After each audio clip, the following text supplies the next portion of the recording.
Hello, darlings. Welcome back to the only podcast where the host is worse than the actual devil.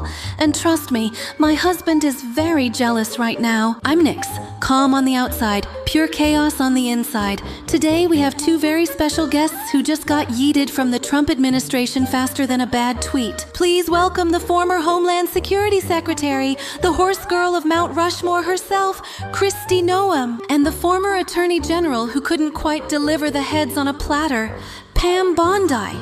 Girls, how are we feeling? Be honest, or don't. I love a good lie.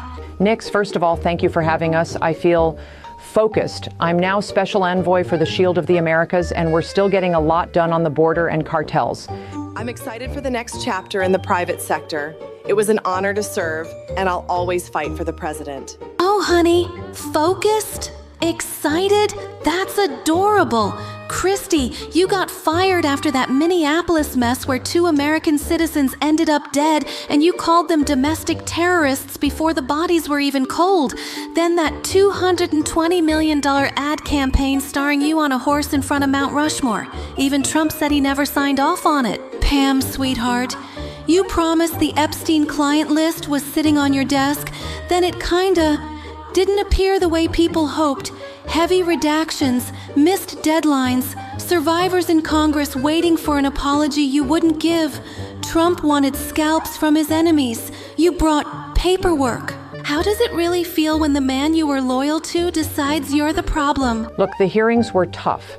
There was a lot of misinformation about the operations. We were executing the president's immigration agenda aggressively, and sometimes things get messy when you're actually securing the country. The Epstein files were complex. We released millions of pages. The law doesn't allow everything to be dumped without review.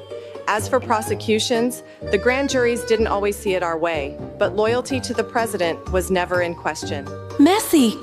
That's one word for shooting U.S. citizens during an ICE raid and then doubling down on TV. Kristi, you went from border hawk to why is my own party calling for my head in record time. Pam, you went on Fox and hyped up a client list like it was the Holy Grail, then spent months explaining why half of it was blacked out. Even some Trump supporters were mad. That's talent, disappointing both sides.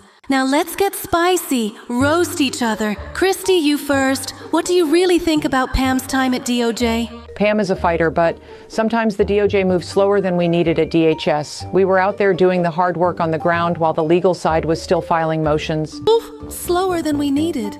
Pam, your turn. Roast the horse girl. Kristi has vision, very strong vision.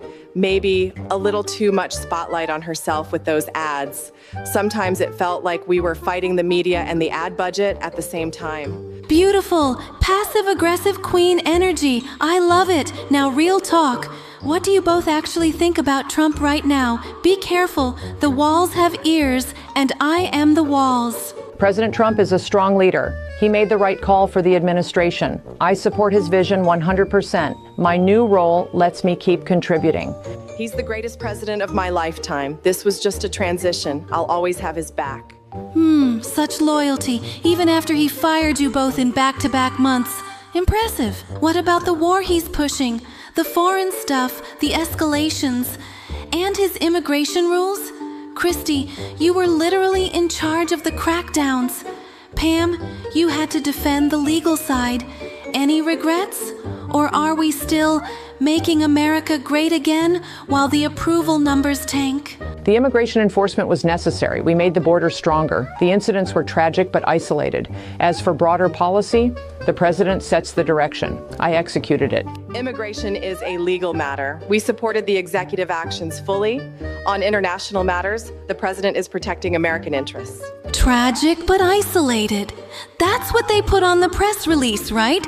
And Pam, that Epstein hearing where you wouldn't even look at the survivors? Chef's kiss for coldness. Final question, ladies, and this one is fun. Who do you think is getting fired next? Everyone's whispering that Kash Patel at the FBI is on thin ice, drinking rumors, management chaos, lawsuits. He seems much closer to the chopping block than either of you were. Thoughts? Kash is a loyal guy. I hope he succeeds. The president surrounds himself with fighters. I'm sure he'll make the right decision. Of course you do.